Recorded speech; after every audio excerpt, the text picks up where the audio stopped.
Assalamualaikum warahmatullahi wabarakatuh. Shalom, Om Swastiastu, Namo Buddhaya. Salam sehat dan salam kebajikan untuk kita semua.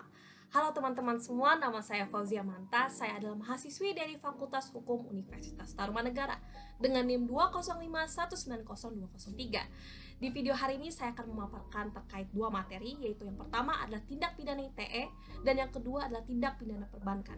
Saya harap video ini bermanfaat untuk teman-teman semua dan silahkan ditonton.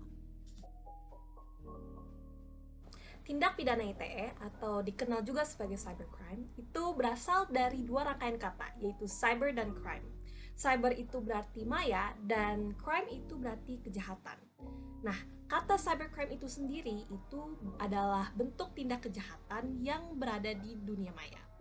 Maksudnya apa sih yang kejahatan yang ada di dunia maya? Nah, itu maksudnya adalah bentuk kejahatan yang menggunakan perangkat-perangkat digital seperti laptop, komputer, HP, tablet, atau menggunakan jaringan internet sebagai alat untuk menjalankan kejahatan tersebut. Atau justru perangkat-perangkat yang berbasis digital itu malah menjadi sasaran atau target dalam kejahatan cybercrime. Kejahatan cybercrime ini juga dikenal dengan istilah tindak pidana ITE, kejahatan siber, kejahatan mayantara. Setelah mengetahui pengertian dari cybercrime itu sendiri, mari kita membahas terkait apa sih penyebab terjadinya cybercrime. Saya sudah meneliti bahwa pada umumnya terdapat 4 penyebab mengapa terjadinya cybercrime. Itu yang pertama adalah akses internet yang tidak terbatas. Yang kedua adalah kelalaian si pengguna atau si pemilik komputer atau data informasi. Kemudian yang ketiga adalah pelaku pada umumnya memang orang yang cerdas dan mereka emang fanatik terkait urusan teknologi atau terkait urusan komputer. Jadi pemahaman dan pengetahuan mereka itu jauh lebih besar, jauh lebih di atas pengguna atau pemilik komputer tersebut. Kemudian yang terakhir adalah akibat kelalaian si pengguna atau pemilik komputer, maka sistem keamanan pada komputernya atau perangkat digitalnya itu lemah dan mudah untuk diterobos atau dimasuki oleh pihak-pihak luar. Berdasarkan pendapat pakar hukum Abdul Wahid dan Muhammad Labib, terdapat 6 jenis tindak pidana ITE. Yang pertama adalah unauthorized access to computer service and systems, kegiatan di mana pelaku akan menyusup atau memasuki sistem jaringan komputer atau mengakses data-data informasi tanpa sepengetahuan atau tanpa izin dari pemilik. Kemudian yang kedua adalah illegal contents, kegiatan di mana pelaku akan melakukan pengunggahan mengenai data, media, berita, atau informasi yang sesungguhnya itu semua adalah kebohongan atau tidak benar. Atau data-data tersebut merupakan data yang tidak etis sehingga perbuatan tersebut dapat dianggap sebagai perbuatan melawan hukum. Karena ketidaketisan tersebut dapat mengganggu ketertiban umum. Kemudian yang ketiga adalah cyber espionage, yaitu kegiatan di mana pelaku akan memata-matai target dari jaringan internet atau mungkin dari aplikasi yang ada di dalam komputer. Kemudian yang keempat adalah data forgery, kegiatan di mana pelaku akan melakukan pemalsuan baik dari data-data penting yang ada di dalam internet atau dokumen-dokumen penting yang ada di dalam jaringan komputer tersebut. Kemudian yang kelima adalah cyber sabotage or extortion, kegiatan di mana pelaku akan menghancurkan, menghapuskan atau pokoknya melenyapkan seluruh data penting atau program-program komputer.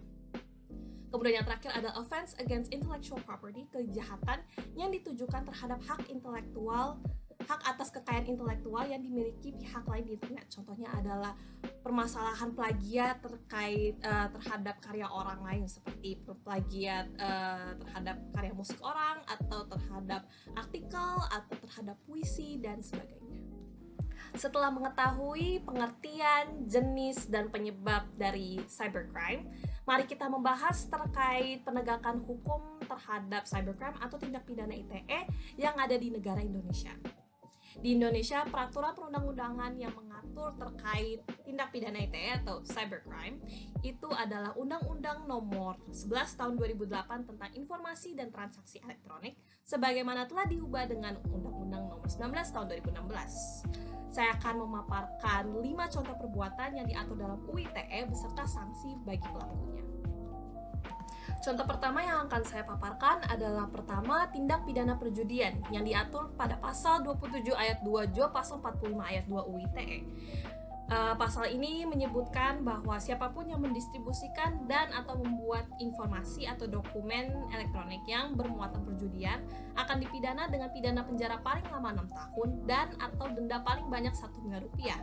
Kemudian yang kedua adalah tindak pidana penghinaan atau pencemaran nama baik yang diatur dalam pasal 27 ayat 3 Jo pasal 45 ayat 3. Pasal ini mengatur bahwa siapapun yang mendistribusikan atau membuat informasi elektronik yang bermuatan penghinaan dan atau pencemaran nama baik akan dipidana dengan pidana penjara paling lama 4 tahun dan atau denda paling banyak 750 juta rupiah. Kemudian yang ketiga adalah penyebaran berita bohong atau hoax yang diatur pada pasal 28 ayat 1 Jo pasal 45 ayat 1 yang menyebutkan bahwa setiap orang yang dengan sengaja menyebarkan berita bohong dan menyesatkan yang mengakibatkan kerugian konsumen akan dipidana dengan pidana penjara paling lama 6 tahun dan atau paling banyak 1 miliar rupiah. Kemudian yang keempat adalah menimbulkan rasa kebencian berdasarkan sara yang diatur dalam pasal 28 ayat 2 Jo pasal 45A ayat 2. Pasal ini mengatur bahwa siapapun yang melakukan tindak pidana ini akan dipidana dengan penjara paling lama 6 tahun dan atau denda paling banyak 1 miliar rupiah. Kemudian yang terakhir adalah tindak pidana peretasan atau hacking yang diatur dalam pasal 30 Jo pasal 66 UITE. Nah, pasal 30 dan pasal 46 ini terdapat 3 ayat, yaitu ayat pertama menjelaskan bahwa siapapun yang dengan sengaja dan tanpa hak mengakses komputer dan atau sistem elektronik milik orang lain dengan cara apapun akan dipidana penjara paling lama 6 tahun dan atau denda paling banyak 600 juta rupiah.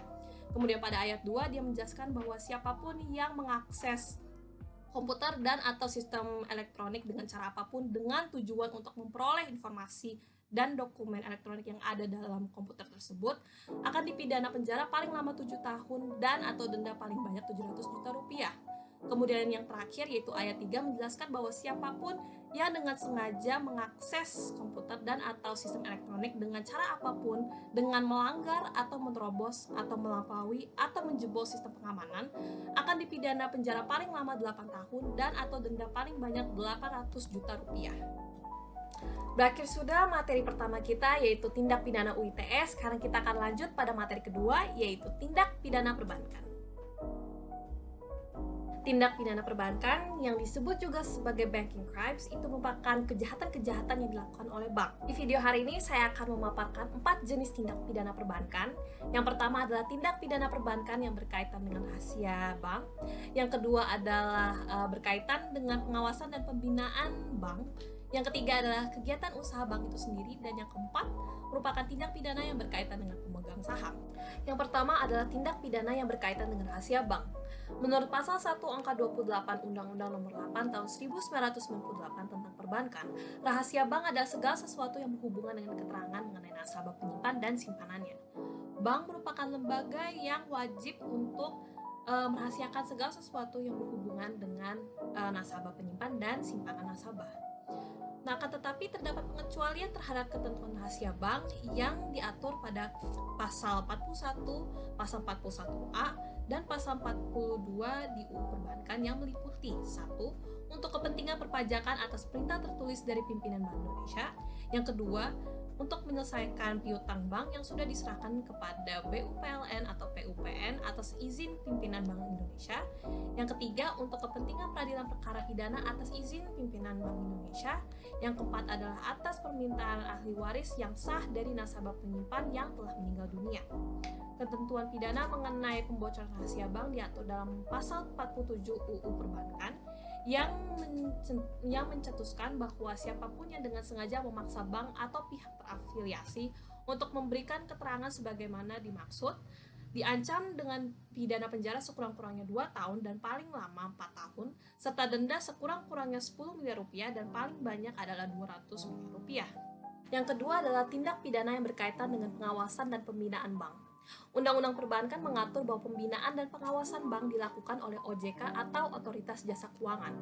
Bank wajib untuk menyampaikan kepada OJK segala keterangan dan penjelasan terkait kegiatan usahanya, terus menjelaskan mengenai buku-buku dan berkas yang ada, serta wajib untuk menyampaikan laporan-laporan dalam waktu dan bentuk yang telah ditetapkan. Hal ini mutlak diperlukan karena peran bank sebagai lembaga yang mengelola dana masyarakat atas dasar kepercayaan. Apabila bank sengaja tidak melakukan kewajiban tersebut, maka akan diancam pidana pasal 48 ayat 1 yang menyebutkan bahwa anggota dewan komisaris direksi atau pegawai bank yang dengan sengaja tidak memberikan keterangan yang wajib, maka akan diancam pidana dengan pidana penjara sekurang-kurangnya 2 tahun dan paling lama 10 tahun, serta denda yang sekurang-kurangnya 5 miliar rupiah dan paling banyak 100 miliar rupiah. Apabila bank lalai dalam menyampaikan atau melaksanakan kewajibannya, maka akan diancam pidana dengan pasal 48 ayat 2 yang menyatakan bahwa anggota dewan komisaris, direksi, atau pegawai bank yang lalai dalam hal memberikan keterangan yang wajib akan diancam pidana dengan kurungan sekurang-kurangnya 1 tahun dan paling lama 2 tahun dan atau denda sekurang-kurangnya 1 miliar rupiah dan paling banyak 2 miliar rupiah. Jenis ketiga adalah tindak pidana yang berkaitan dengan usaha bank. Berdasarkan ketentuan pasal 6 Undang-Undang Perbankan, usaha bank meliputi penghimpunan dana, penyaluran dana, dan kegiatan pemberian jasa lain, seperti menerbitkan surat pengakuan hutang, membeli, menjual, atau menjamin surat-surat berharga, atau melakukan kegiatan anjak piutang, usaha kartu kredit, dan kegiatan wali amanat, serta menyediakan tempat untuk menyimpan barang atau surat yang berharga. Tindak pidana yang berkaitan dengan kegiatan usaha antara lain ada berupa membuat atau menyebabkan adanya pencatatan palsu, mengubah, mengaburkan, atau menghilangkan pencatatan dalam pembukuan, laporan kegiatan usaha, laporan transaksi, atau bahkan rekening dari nasabah. Terus yang terakhir adalah mengubah, mengaburkan, menghilangkan, dan menyembunyikan atau merusak catatan pembukuan, serta menerima dan atau meminta ambalan dari nasabah yang memperoleh fasilitas dari bank. Hal ini diatur di dalam pasal 49 Undang-Undang Perbankan, yaitu yang menjelaskan bahwa pasal 49 ayat 1 menyatakan bahwa anggota dewan komisaris, direksi, atau pegawai bank yang dengan sengaja membuat atau menyebabkan adanya pencatatan palsu dalam pembukuan atau dalam laporan, menghilangkan atau tidak memasukkan pencatatan dalam pembukuan terkait laporan, atau mengubah, mengaburkan, dan menyembunyikan pencatatan dalam pembukuan akan diancam dengan pidana penjara sekurang-kurangnya 5 tahun dan paling lama 15 tahun, serta denda sekurang-kurangnya 10 miliar rupiah dan paling banyak adalah 200 miliar rupiah. Selanjutnya pada pasal 49 ayat 2 Undang-Undang Perbankan menyebutkan bahwa anggota dewan komisaris, direksi, atau pegawai bank yang dengan sengaja meminta atau menerima imbalan dari nasabah atau tidak melaksanakan langkah-langkah yang diperlukan untuk memastikan ketaatan bank terhadap ketentuan dalam undang-undang ini akan diancam dengan pidana penjara sekurang-kurangnya 3 tahun dan paling lama 8 tahun, serta denda sekurang-kurangnya 5 miliar rupiah dan paling banyak 100 miliar rupiah. Dan yang jenis keempat adalah tindak pidana yang berkaitan dengan pemegang saham. Tindak pidana perbankan yang berkaitan dengan pemilik atau pemegang saham diatur pada pasal 50A Undang-Undang Perbankan yang menyatakan bahwa pemegang saham yang dengan sengaja menyuruh dewan komisaris, direksi, atau pegawai bank untuk melakukan atau tidak melakukan tindakan yang mengakibatkan bank tidak melaksanakan langkah-langkah yang diperlukan untuk memastikan ketaatan bank akan diancam dengan pidana penjara sekurang-kurangnya 7 tahun dan paling lama 15 tahun serta denda sekurang-kurangnya 10 miliar rupiah dan paling banyak adalah 200 miliar rupiah. Sekian pemaparan materi dari saya, mohon maaf jika ada kekurangan atau ada kesalahan.